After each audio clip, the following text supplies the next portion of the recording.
Kamrej police સ્ટેશનના ગણનાપાત્ર પ્રોહિબિશનના કેસમાં wanted આરોપી કાલુસિંહ દિલીપસિંહ રાજપૂતને બગુમરા ગામ ખાતેથી પકડી પાડતી પલસાણા પોલીસ મહાનિરીક્ષક પ્રેમવીરસિંહ સુરત વિભાગ સુરતની રાહબરી હેઠળ નાયબ પોલીસ મહાનિરીક્ષક હિતેશ જોયાસર તેમને જિલ્લામાં બનેલ મિલકત સંબંધી તથા શરીર સંબંધી વણશોધાયેલ ગંભીર ગુનાઓ શોધી કાઢવા અને અટકાવવા માટે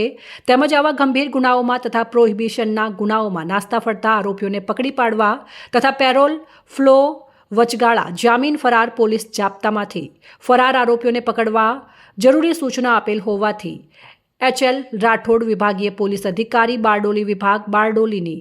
બીડી Jilariya police inspector Palsana police station તથા સ્ટાફના બીજા પોલીસ માણસોને પોલીસ સ્ટેશન વિસ્તારમાં સઘન ચેકિંગ હાથ ધરવા અને બાતમીદારોથી માહિતી મેળવી સક્રિય થવા સારું સૂચના અને જરૂરી માર્ગદર્શન આપેલ હતું, જે અનુસંધાને ગઈકાલે તારીખ 1/8/2025ના રોજ પલસાણા પોલીસ સ્ટાફના માણસો પેટ્રોલિંગમાં હતા તે દરમિયાન head constable Niket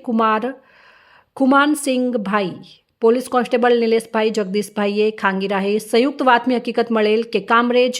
police station હદમાં પકડાયેલ પ્રોહિબિશનના ગુનામાં નાસ્તો ફરતો આરોપી કાલુસિંહ દિલીપસિંહ રાજપૂતે હાલમાં બગુમરા ગામની સીમમાં આવેલ નહેરના પાટિયા પાસે ઉભેલ છે અને જેણે શરીરે કાળા રંગનું હાફ બાયનું ટી શર્ટ પહેરેલ છે તથા કમરે હાફ જીન્સ પેન્ટ પહેરેલ છે, જે બાતમીના આધારે આરોપીને પકડી પાડવા આરોપી વિરુદ્ધ કાયદેસરની કાર્યવાહી કરવામાં આવેલ છે. પકડાયેલ આરોપીનું નામ